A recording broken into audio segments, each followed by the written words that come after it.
નમસ્કાર, મહીસાગર એકેડમીમાં આપ સર્વનું હાર્દિક સ્વાગત છે. આજે ચર્ચા કરીશું મહત્વના વિષયની, એટલે કે ભારતનું બંધારણ. સૌથી મોટો વિષય કહી શકાય છે અને ગુજરાત ગવર્મેન્ટની દરેક પરીક્ષામાં ક્યાંક ને ક્યાંક આ વિષયનું મહત્ત્વ વધારે હોય છે. જેમ જોવા જઈએ તો બિન સચિવાલય જેવી પરીક્ષામાં 40થી 50 માર્કનું વેઇટેજ ભારતનું બંધારણમાંથી હોય છે. તો આવતી સૌથી મોટો વિષય, અને એ પણ આપણી ચેનલમાં સંપૂર્ણ ભારતનું બંધારણ પૂરું કરવાનો જે સંકલ્પને આગળ વધારતા આજે ચર્ચા કરીશું ભાગ નંબર 12ની. ગયા લેક્ચરમાં ભાગ નંબર 11ની ચર્ચા કરી હતી. ભાગ નંબર 11માં અનુચ્છેદ 245થી 263A સુધીની ચર્ચા કરી હતી, જેમાં આપણે ટોટલ જે કેન્દ્ર અને રાજ્ય વચ્ચેના સંબંધો જે ભાગ પાડ્યા. ટોટલ કેટલા ભાગ છે? ટોટલ 3 ભાગ છે. થોડું રિવાઇઝ કરી લઈએ. ટોટલ 3 ભાગ છે. 3 ભાગ કયા કયા છે? તો ધારકીય સંબંધો, વહીવટી સંબંધો, નાણાકીય સંબંધો. ઓકે મિત્રો, 3 સંબંધો છે, જેમાં ચર્ચા આપણે ઓલરેડી 2 સંબંધોની કરી દીધી છે, ધારકીય સંબંધો, વહીવટી સંબંધો. જો જે મિત્રો લેક્ચર ન જોયું હોય એ પહેલાં લેક્ચર જોઈ લે, કારણ કે ભાગ નંબર 11 અને 12 જોડે જોવો જોઈએ, જોડે સમજવો જોઈએ, તો વધારે લોંગ ટાઈમ સુધી તમને યાદ રહેશે. ઓકે, બીજું એક વાત તમને જરૂરથી કહી દઉં, જે મિત્રો આપણી ચેનલમાં નવા છે હાલમાં, એ મિત્રો ભાગ નંબર 1થી શરૂઆત કરી શકે છે જોવાની. બરાબર છે? દરેક સ્ટડી સ્ટેપ બાય સ્ટેપ કરશે તો મજા આવશે. અને ચેનલને સબસ્ક્રાઈબ કરવાનું તો ભૂલતા નહીં, અને તમારા મિત્રોને શેર કરવાનું પણ ભૂલતા નહીં. ઓકે, આગળ નેક્સ્ટ જોઈએ. તો હવે ચર્ચા કરીશું નાણાકીય સંબંધો. ઓકે, નાણાકીય સંબંધોમાં પણ કેટલાક અગત્યના ભાગો છે. તો દરેક અનુચ્છેદો બહુ લાંબા અનુચ્છેદો છે, જોઈએ, મજા આવશે. થોડોક સમય લઈશ તમારો, પરંતુ ભાગ નંબર જે 12 છે એ તમને લાઈફ ટાઈમ તમને યાદ રહી જાય. પરીક્ષામાં જે પણ પ્રશ્નો પૂછાય તમને આવડી જાય એવો પ્રયત્ન મારો રહેશે.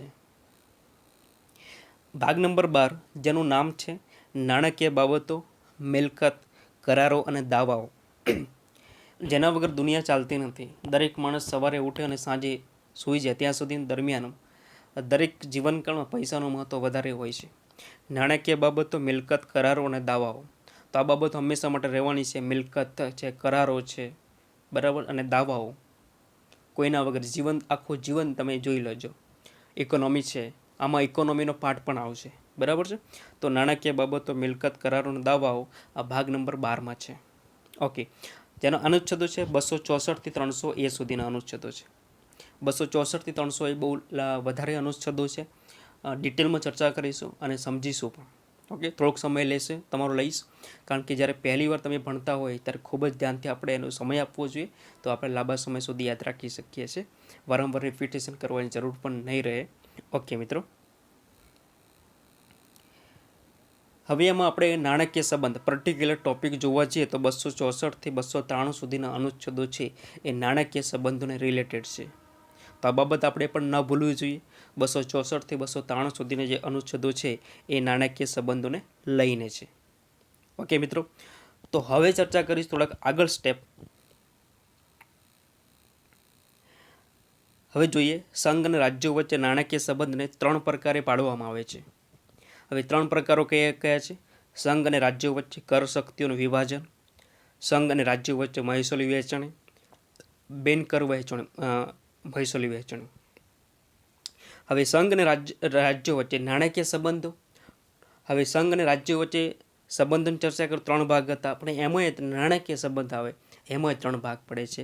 સંઘ અને રાજ્યો વચ્ચે કર શક્તિનું વિભાજન, મહેસૂલી વહેંચણી અને કર મહેસૂલી વહેંચણી, બિન કર મહેસૂલી, જે ટેક્સ કોઈ પણ ના હોય એની બાબત છે.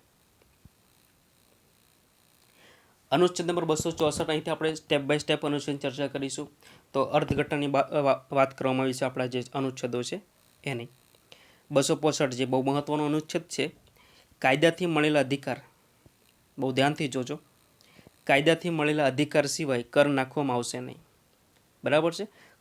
સંસદ દ્વારા કાયદા ઘડવામાં આવે છે અને એ કાયદાથી મળે અધિકાર સિવાય જે ટેક્સ એ નાખવામાં આવશે નહીં. આ જોગવાઈ માત્ર કરને લાગુ પડે છે, શુલ્કને લાગુ પડતી નથી. શુલ્ક એટલે એક પ્રકારની ડ્યુટીઝ કહેવાય, ડ્યુટી. તો ડ્યુટીને લાગુ પડશે નહીં, ઓનલી ફોર જોગવાઈ માત્ર ટેક્સને લાગુ પડશે.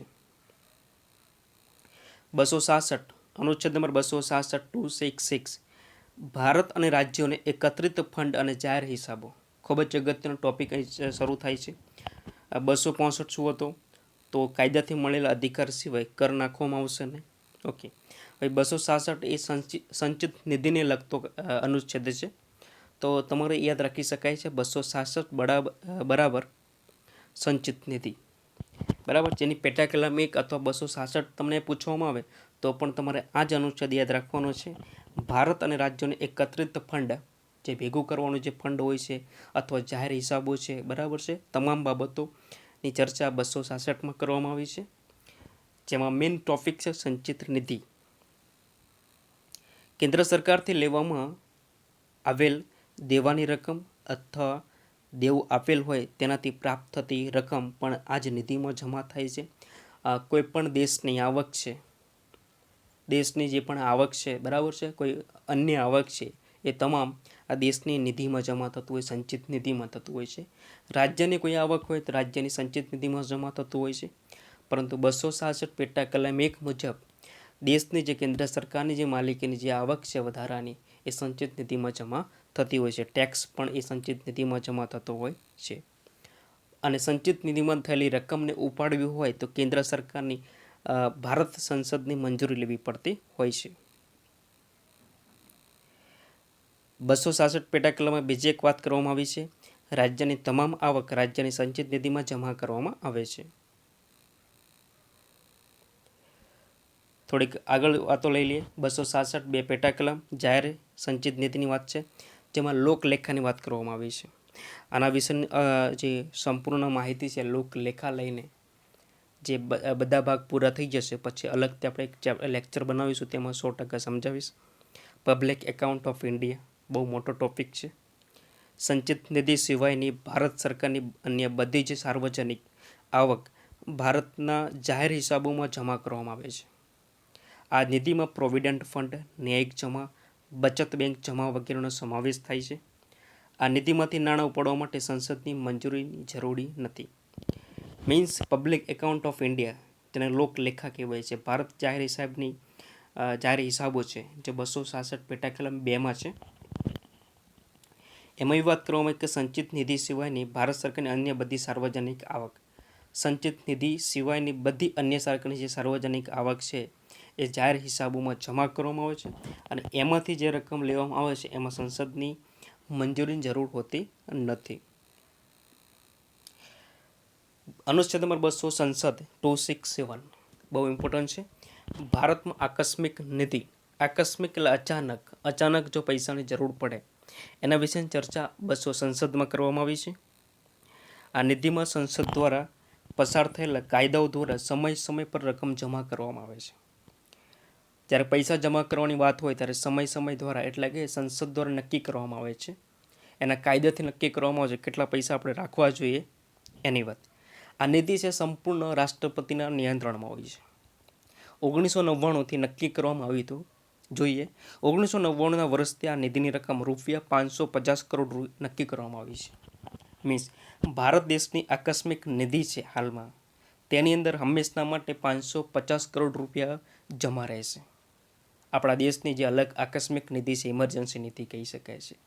અત્યારે જોઈએ આપણે હાલમાં આપણા ખિસ્સામાં ₹550 ના હોય, પણ આપણે ભારત દેશ પાસે દેશને ક્યારેક જરૂર પડે તો ₹550 કરોડ આકસ્મિક નિધિમાં જમા રાખવામાં આવે છે, અને એ પૈસા માત્ર ને માત્ર રાષ્ટ્રપતિના નિયંત્રણમાં હોય છે.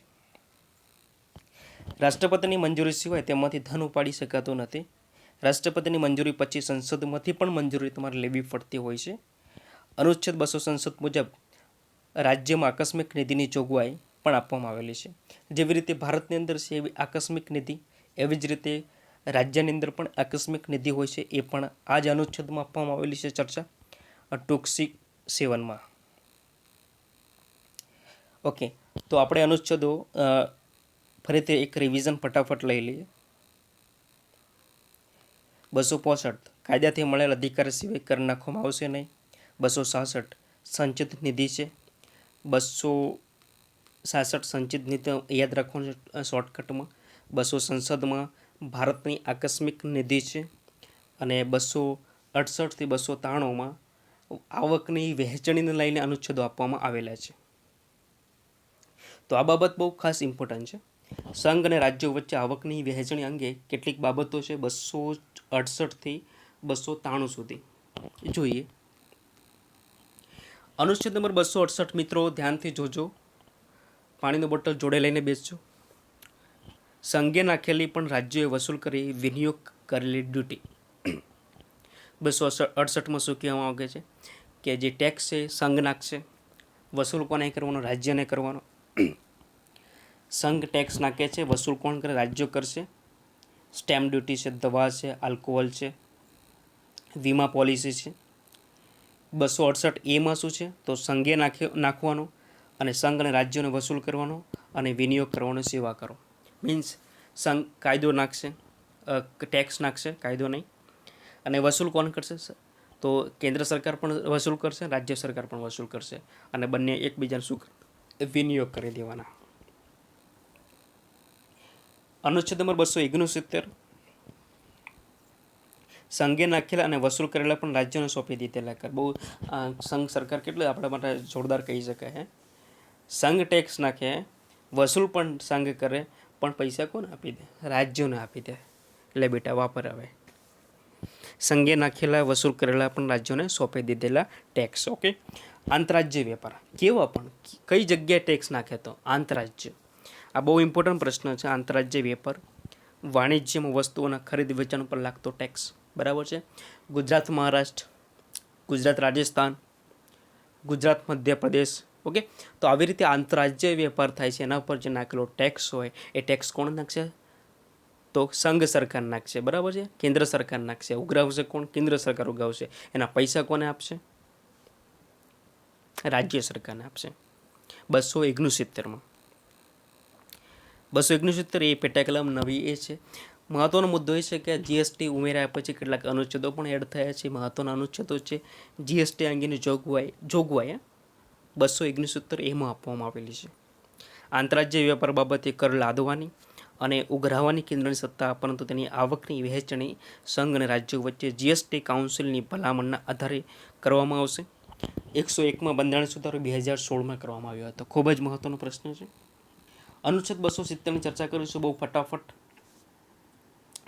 આપણને યાદ રહી જાય. ઓકે. લીધેલા કર અને સંઘ તથા રાજ્યોને વચ્ચે તેની વહેંચણી. અનુચ્છેદ 270 શું કહેવા માંગે છે? લીધેલા કર અને સંઘ તથા રાજ્યોની વચ્ચે તેની વહેંચણી. જોઈએ. કેન્દ્ર વડે નાખવામાં આવતા અને વસૂલવામાં આવતા કર, પરંતુ તે આવકની વહેંચણી રાજ્ય અને સંઘ વચ્ચે યોગ્ય વ્યવસ્થા કરવામાં આવશે. ઓકે.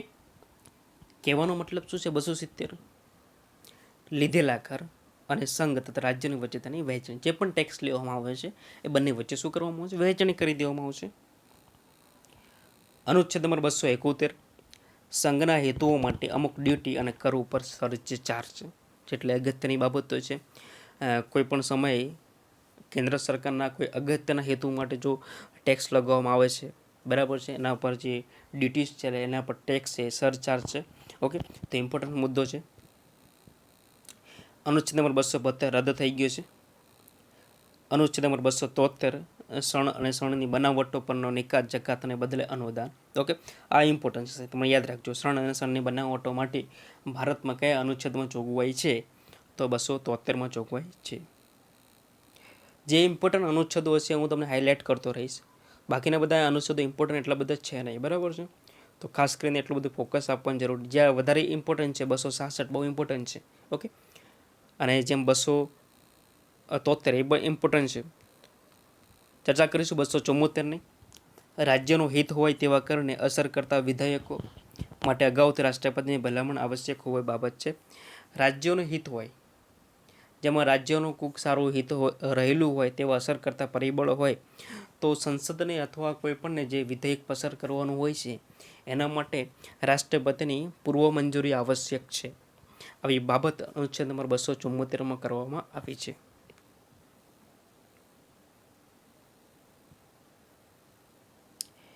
અનુચ્છેદ નંબર 275ની ચર્ચા કરીશું. સંઘમાંથી અમુક રાજ્યોને અનુદાન આપવા બાબત. આપણે નહીં કહેતા ગ્રાન્ટ આવી, રાજ્યોમાં ગ્રાન્ટ આવી, તો આ જ બાબત છે. એ 275 છે. સંસદ સંચિત નિધિમાંથી જરૂરિયાતવાળા રાજ્યોને અનુદાનની ફાળવણી કરશે દર વર્ષે નાણાપંચની ભલામણ પર. તમે ક્યારેક સોશિયલ મીડિયા ઉપર એક મેસેજ ફરતો હશે, નાણાં પંચની ગ્રાન્ટ આવી છે, નાણાં પંચની ગ્રાન્ટ આવી છે ગ્રામ પંચાયતોમાં, બરાબર છે. તો એ નાણાં પંચની ગ્રાન્ટ એ અનુચ્છેદ કયો છે? 275 છે. હવે મિત્રો, જેમ જેમ ભારતનું બંધારણ આપણે સમજતા જઈએ છીએ, ક્લિયર કરતા જઈએ છીએ, તેમ તેમ આપણી પરિસ્થિતિઓ આપણા જે નડતી આવે છે, ક્યાંક ને ક્યાંક આપણે જોઈએ છીએ, દરેક વસ્તુ ક્લિયર થતી જતી જશે. ખૂબ જ મજા આવશે ભારતના બંધારણમાં. આટલી મોજ લીધી છે. ભાગ નંબર 14, 15, 16, 17, 18, 19, 20, 21, 22 ઘણા બધા ભાગ બાકી છે. ખૂબ જ મજા કરીશું, ખૂબ જ નવું જાણીશું. આપણી પરીક્ષા માટે તો છે જ, બરાબર છે.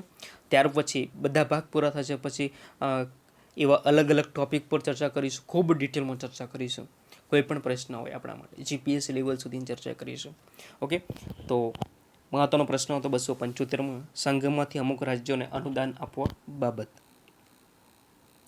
એમ એક કૌંસ કરીને લખ્યું છે નાણાં પંચના ભલામણ ઉપર. જ્યારે નાણાં પંચનો અનુચ્છેદ આવશે 280 પછી, બરાબર છે, એમાં હું તમને અનુચ્છેદ તમને યાદ કરવાનો છે. 275માં અનુચ્છેદ નંબર 276 ચર્ચા કરીશું. હવે વ્યવસાય, વેપાર, ધંધા અને રોજગાર પરના ટેક્સ.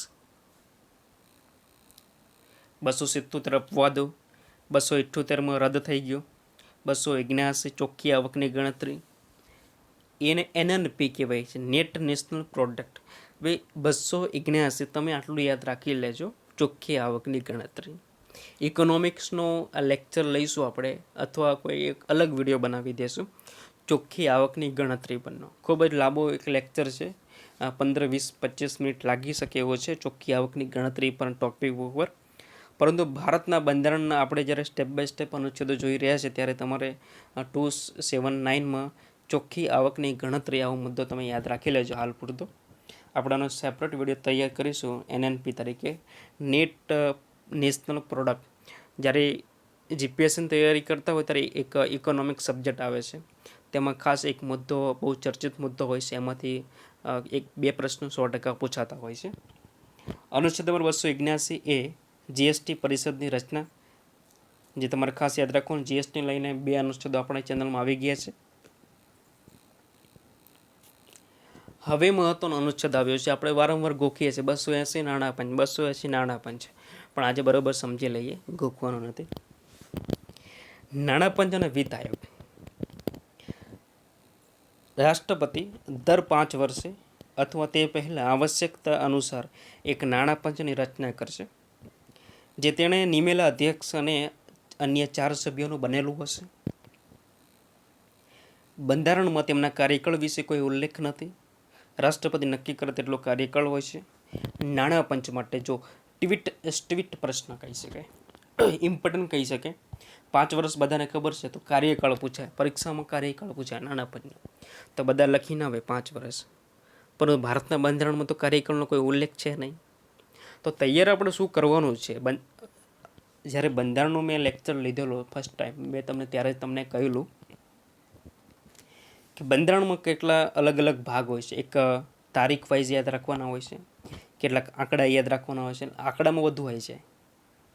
બીજી અમુક ફેક્ટ માહિતી યાદ રાખવાની હોય છે કે જે બીજે કોઈ જાણતું ના હોય, બરાબર છે.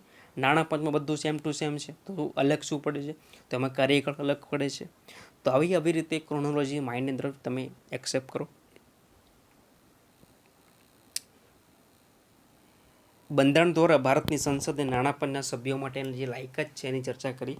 ઉચ્ચ ન્યાયાલયના ન્યાયાધીશ બનવાની લાયકાત ધરાવતી વ્યક્તિ, એટલે કે જે હાઈકોર્ટ હોય છે, હાઈકોર્ટના ન્યાયાધીશ બની શકે, જજ બની શકે, એવા જ વ્યક્તિ નાણાં પંચના સભ્યો બની શકે. કેટલી મહત્વની બાબત કહેવાય. બહુ સારા વ્યક્તિ ત્યાં ઊભા હોય. સરકારના નાણાકીય બાબતોના હિસાબોનું વિશેષ જ્ઞાન ધરાવનાર,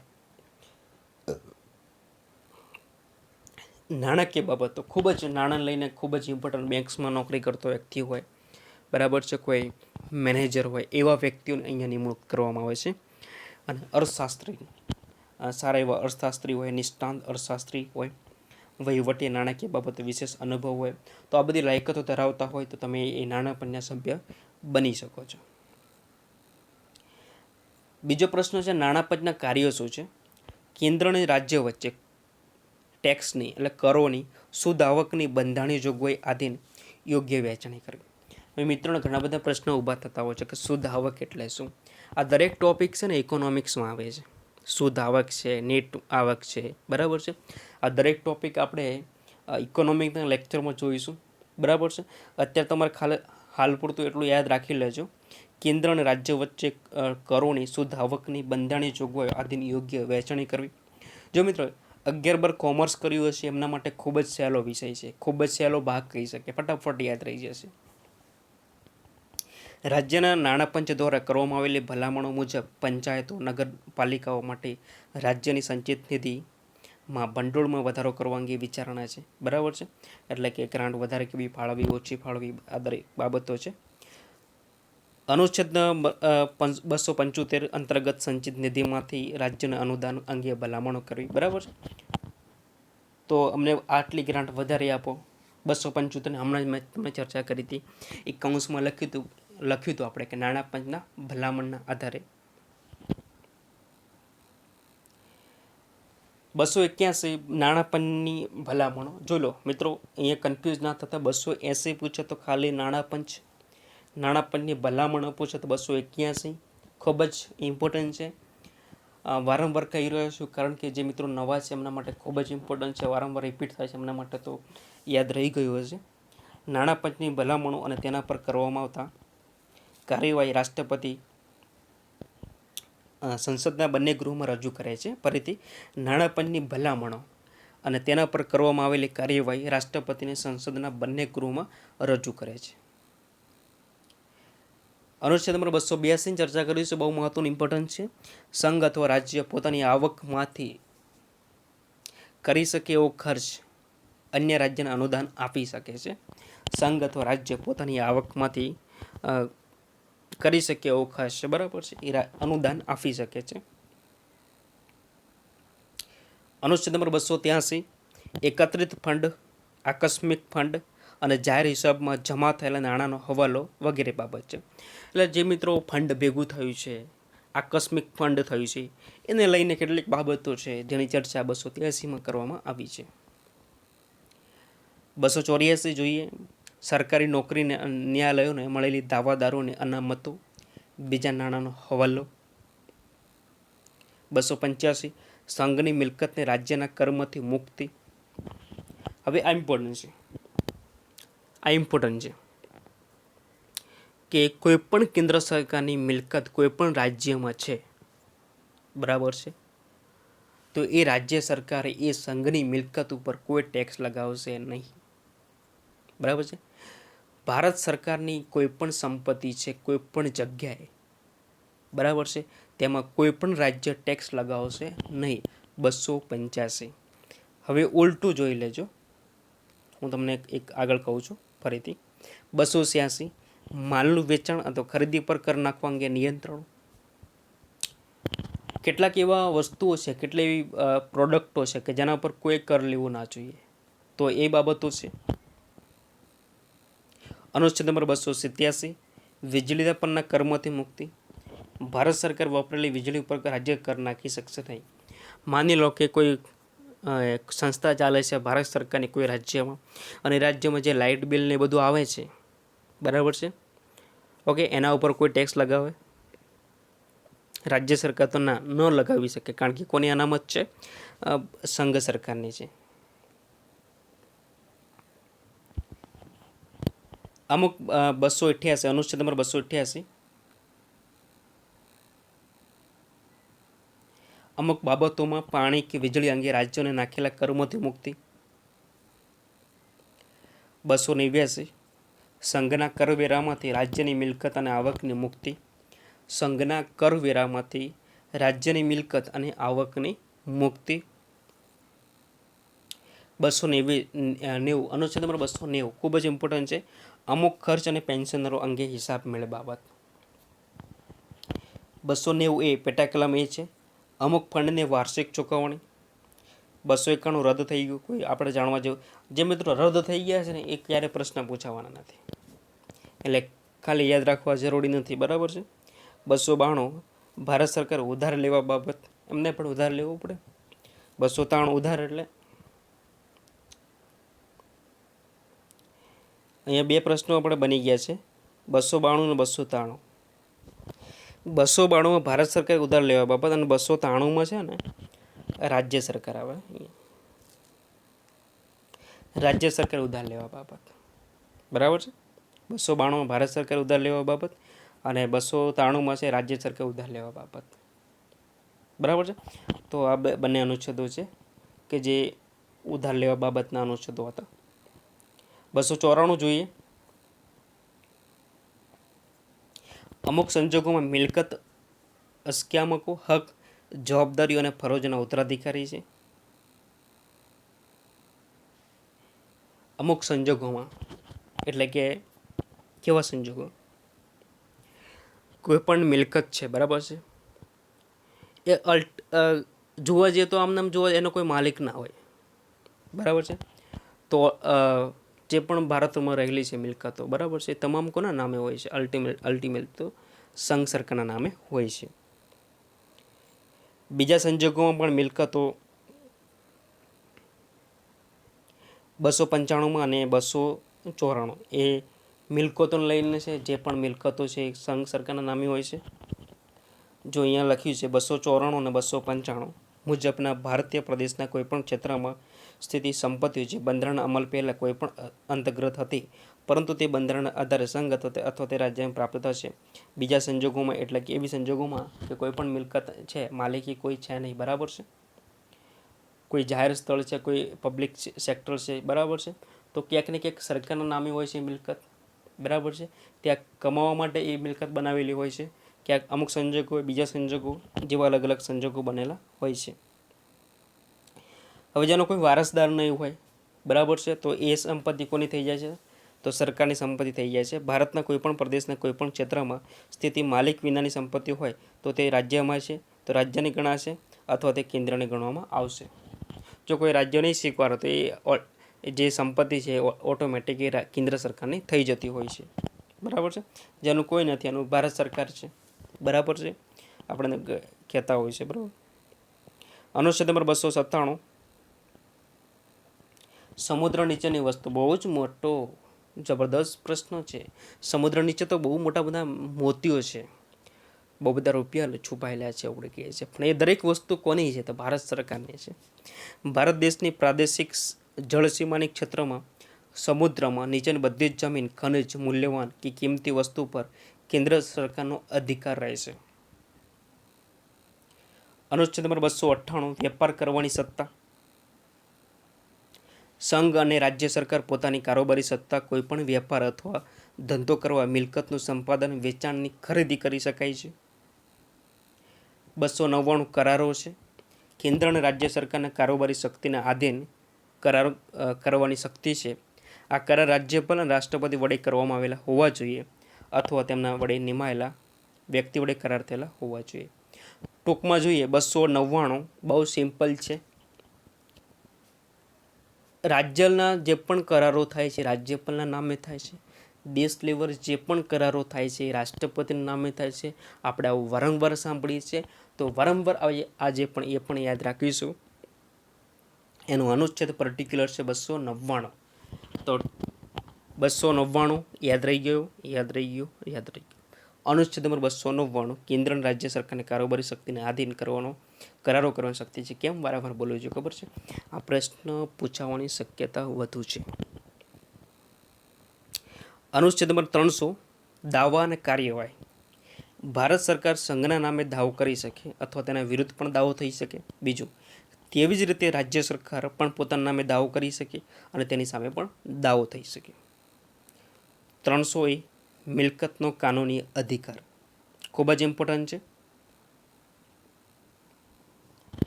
300 જ્યારે મિત્રો આપણે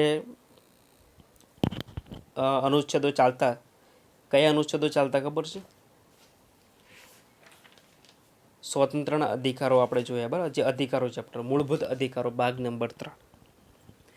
ભાગ નંબર 3ની ચર્ચા જ્યારે કરી હતી ત્યારે મેં તમને કીધેલું હતું કે 300 ની ચર્ચા આપણે ભાગ નંબર 12માં કરીશું, બરાબર છે.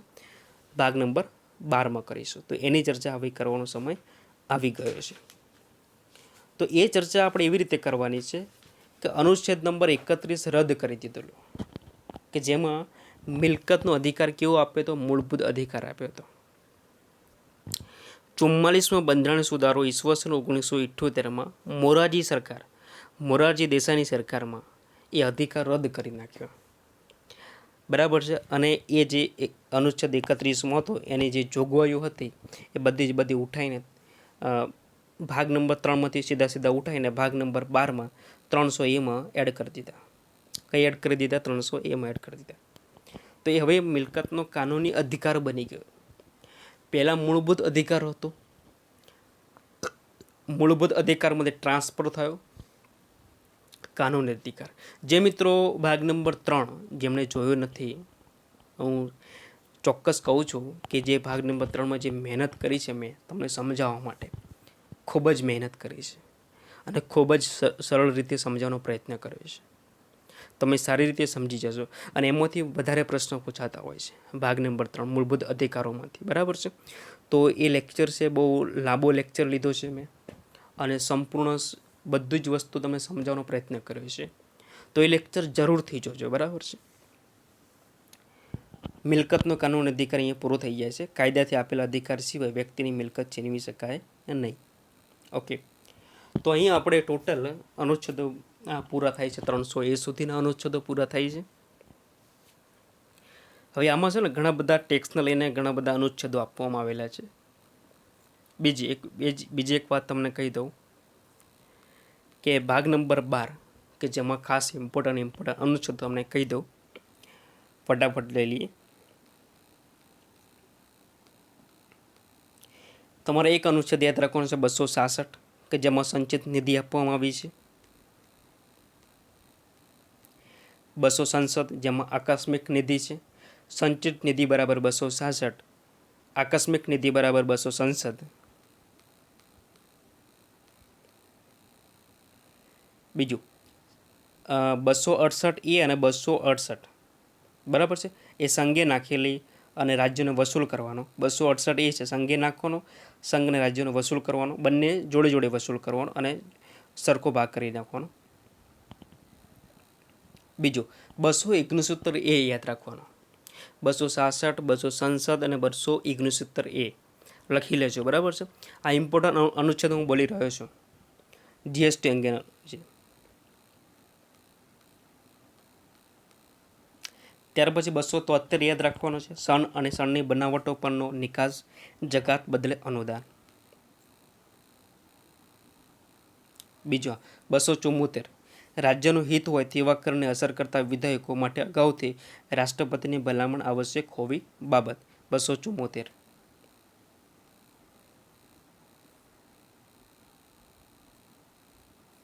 એક 275 સંઘમાંથી અમુક રાજ્યોને અનુદાન આપવા બાબત. સંસદ સંચિત નિધિમાંથી જરૂરિયાતવાળા રાજ્યોને અનુદાનની ફાળવણી કરશે દર વર્ષે નાણાપણની ભલામણો પર.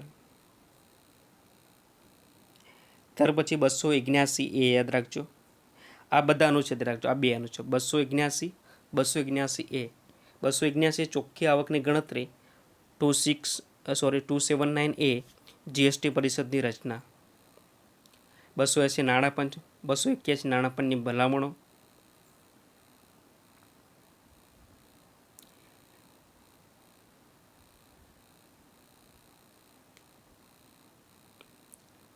ત્યાર પછી અનુચ્છેદ મહત્વનો છે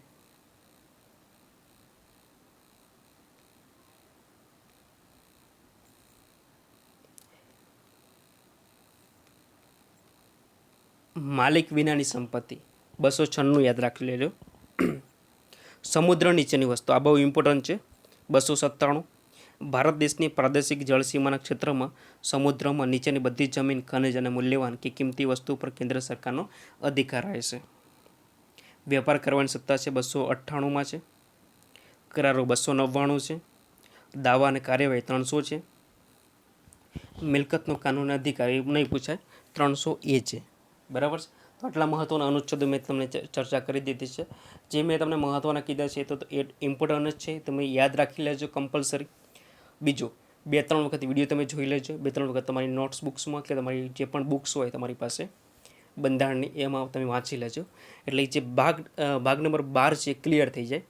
અને જે ઇમ્પોર્ટન્ટ છે તમને યાદ રહી જશે. ઓકે, જે મેં તમને ઇમ્પોર્ટન્ટ કીધા છે એટલા તો ખાસ તમારે કરી લેવાના છે. હવે પછી જે ભાગ આવે છે ખૂબ જ ઇમ્પોર્ટન્ટ છે, એની ચર્ચા આપણે કરીશું, જેમાં હું ડિટેલની માહિતી તમને આપીશ, એક્ઝામ્પલ તમને આપીશ, જેથી કરીને તમને લાઈફ ટાઈમ સુધી તમને યાદ રહી શકે. ઓકે, તો અહીંયા આપણે આટલા સુધી રાખીએ છીએ. મોજ કરો, તૈયારી કરો ખૂબ જ. બીજા વિડીયો મળીશું, ત્યાં સુધી હું રજા લઈશ. જય હિન્દ, જય ભારત.